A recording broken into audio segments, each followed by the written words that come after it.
¿Qué piensa usted cuando usted se le da un castigo por haber cometido un error? Eso ocurrió en la caída de Constantinopla, que ustedes saben que fue, el nombre Constantinopla viene del emperador Constantino, que en este caso ya le tocaba a Constantino 11, habían pasado 11 emperadores, y la mamá de él se llamaba Helena, y el primer emperador, la mamá se llamaba Helena, y entonces eso se decía, según la tradición, que esos dos iban a sufrir desastres en sus últimos años.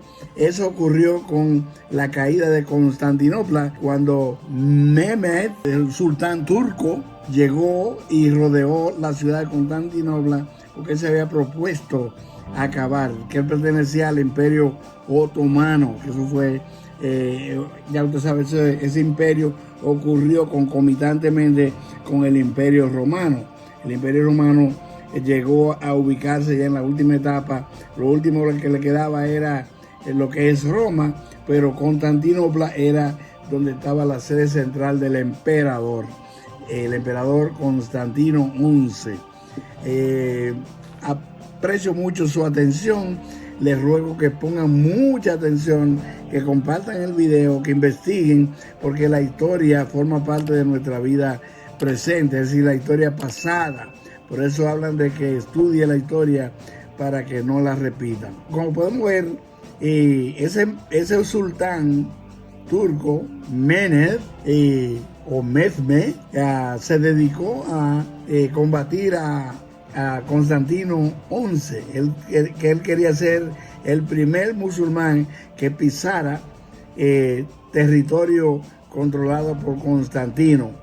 Y claro está, fue a Constantinopla, donde estaba el último bastión del Imperio Romano, que había desaparecido en aquellos tiempos, pero venía rodando y siendo diezmado. Entonces hay un combate de mucha categoría, y fue la guerra de los 100 años, que venían 100 años peleando. Imagínese usted, 100 años entre sultanes y emperadores, a caballo y por donde quiera, matándose en la cabeza del Mediterráneo, ahí donde ya venía la última batalla en el 1452, que fue que comenzó el asedio a Constantinopla.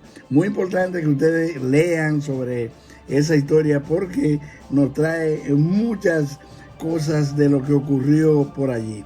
Pues bien, había entonces el almirante que rodeó a Constantinopla, cometió unos errores, se acercó mucho en una embarcación y le dieron una pedrada en un ojo, y cuando el sultán Mehmed supo eso, lo llamó para castigarlo en presencia de todos los oficiales y ordenó a empalarlo, meterle el palo puntiagudo por detrás para que fuera cayendo lentamente. Ellos sabían el castigo que era ese empalamiento, y todos los soldados que estaban bajo el almirante se arrodillaron frente al sultán Mehmed para pedirle que no lo castigara en esa forma, porque él había luchado y había sido herido, y con todo y eso siguió peleando en las embarcaciones que estaban asediando por el agua a Constantinopla. Aquello fue tremendo. El sultán hizo una señal de ser magnánimo y le perdonó el castigo.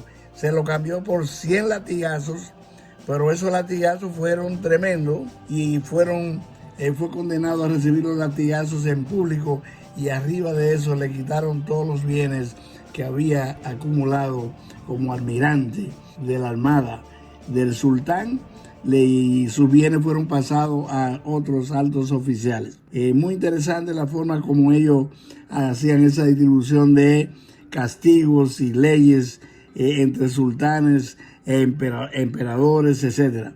Entonces, mientras tanto, Constantino XI estaba en la ciudad sitiada, rodeado, amurallada, y se hicieron todos los combates habidos y por haber, y no podían desplazarlo desde adentro porque lo atacaban por el mar Mediterráneo, en la cabeza de, como le llaman, a la entrada del Golfo de Oro, y aquello fue tremendo porque no había forma de cómo pudieran acercarse a destruir a Constantinopla, que era una ciudad amurallada, yo diría que de las mejores del mundo en ese tiempo. Pero Mehmed, el sultán, continuó combatiendo hasta el final y asedió la ciudad, y ya para ese mismo mes de mayo de 1453 ya había logrado abrirle algunas entradas, y lograron entrar algunos soldados a caballo por hendiduras que se abrieron por los cañonazos, porque él había mandado hacer un cañón de, imagínense, un cañón con unas bolas que eran tremendas bolas, la de ese cañón, que fue hecha precisamente por uno de los seguidores de Constantino XI, que desertó y fue a parar donde Mehmed, el sultán, porque le convenía para cobrar. Un traidor, vamos a llamarle,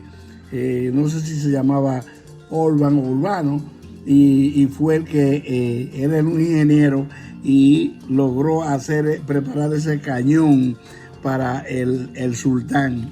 Y con ese cañón grandísimo de 8 metros logró romper las paredes en algunas áreas, y fueron como 70 cañones que trajo el sultán para rodear a Constantinopla.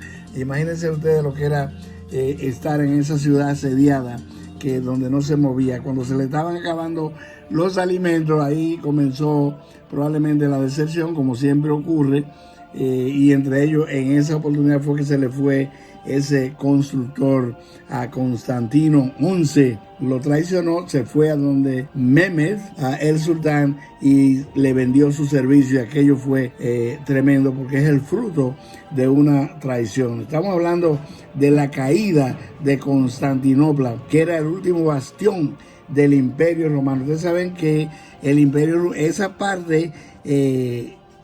Romano cayó en la parte oeste en el año 456, y vino Constantino I hasta el 11. Ahí estábamos ya en 1453. ¿Y qué le recuerda eso a ustedes? Que ese imperio otomano venía desde el este también combatiendo, y había conquistado algunos sitios ya. No olviden ustedes que todos los emperadores o sultanes querían ser como Alejandro Magno, y querían ser como Julio César. Por eso era que combatían en esa forma, y aquello era terrible. Muy interesante el combate final del emperador Constantino XI, que no se rindió. Al final ya pues se desesperó cuando se sintió tan que no podía, frustrado, yo diría, porque todo se le estaba acabando. Soltó la armadura y se fue con el pecho abierto a combatir él solo al sultán. Y claro está, lo mataron desde que entró en la línea de fuego. Aquello fue terrible. Su cadáver ni siquiera pudo recuperarse de Constantino XI, porque eran tantos los cadáveres, cientos y cientos de cadáveres, uno encima de otro, y nunca pudieron identificar. Eso es una cosa tremenda para la historia, porque ese emperador botó toda su armadura y todo lo que lo podía distinguir, y se fue, hizo como Alejandro Magno, que cuando se murió, él dijo que cuando lo fueran a enterrar, que le trajeran con la mano colgando, sin que todo el mundo la estuviera viendo en la procesión, para que supieran que él vino sin nada y se iba sin nada. Por eso considera que Alejandro Magno quiso dar una lección de honestidad al mundo después de haber conquistado gran parte del Gran Khan cerca de la China hasta lo que es Grecia. Él era griego de ese grupo y aquello fue tremendo. Muy interesante la historia de estos dos personajes, de lo que pelearon ya la última batalla, que al final la ganó el sultán Mehmed era turco, y que había llegado allí como uno de los remanentes del Imperio Otomano que estaba por detrás. Un dato muy importante, bueno señalar, que en ese tiempo hasta la iglesia intervenía en las guerras, en esa guerra de los 100 años, y el Papa Nicolás V llegó a invertir dinero en esa guerra, darle recursos. Yo no diría invertir porque creeríamos que es una empresa, aunque eso es lo que hacen las iglesias, invertir para sacar. Invierten 10 si quieren 100. Entonces, y ese Nicolás II, que fue el papa que le tocó la caída, le tocó participar en la caída de Constantinopla, aceptó apoyar a Constantino XI en dinero y le envió soldados también.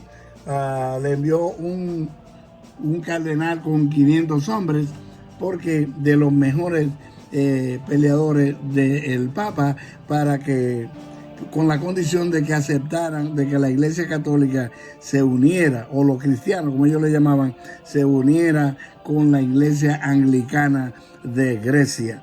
Esa fue la única condición que él puso para motivar a que, vamos a llamar al asustado Constantino XI, porque sabía que le estaba llegando ya el final. Ambos, el sultán Mehmed y también Constantino XI sabían, el emperador Constantino XI sabían que el final estaba cerca por las cosas que estaban ocurriendo. Cuando sacaron la Virgen de la iglesia de Santa Sofía en Constantinopla, hubo aguacero, la iglesia cayó, la estatua cayó en un lodazal, dio brega para sacarlo, y eso fue una señal de que aquello iba mal para Constantino XI. Por eso Constantinopla comenzó a desboronarse, y ya ustedes saben lo que pasó. Hoy solamente quedan las ruinas, que usted podría verla en esa área por encima del mar Mediterráneo. Es decir, los turcos que vinieron probablemente para levantar el imperio que traían, que era el Imperio Otomano, cayeron en ese desastre. Y ya luego hablaremos de las otras cosas que la historia no le cuenta a las personas, porque ellos quieren que uno lo investigue. Hay que investigarlo para saber cómo participaron en las iglesias en las diferentes guerras que hubo en el mundo, porque una guerra tras otra guerra es una repetición, y se ve que la guerra, la última guerra que tuvimos, la Tercera Guerra Mundial, según algunos especialistas, es muy parecida a lo que ocurrió en la Primera, la Segunda, la Tercera y toda la guerra hacia atrás. Es decir, que muchas veces muchas guerras son no violentas, como la que estamos viendo hoy en día. Es una guerra tecnológica, pero guerra al fin. Entonces va a producir victimarios y víctimas, y los recursos son los que el que tenga más recursos es que va a dominar, porque por eso que dicen que la historia la escribe quien tiene el poder, quien tiene los recursos, quien tiene el dinero, quien tiene el oro, es decir, quien tiene la riqueza. Me alegro mucho de que ustedes estén con nosotros. Mi nombre es Darío Mendoza. Tengo aspiraciones de que ustedes compartan el video y le digan a la persona que analicen la caída de Constantinopla, que fue el último imperio, el último emperador y el último reducto del Imperio Romano, que ocurrió precisamente en el año 1450 y tanto, 55. En esa área se terminó de desmantelar todo. Así que muchas gracias, y a compartir y a conversar. Analicen, estudien tranquilo y lean, que es la única forma de uno mantenerse informado de las cosas que ocurren en el mundo, en el pasado, el presente y el futuro.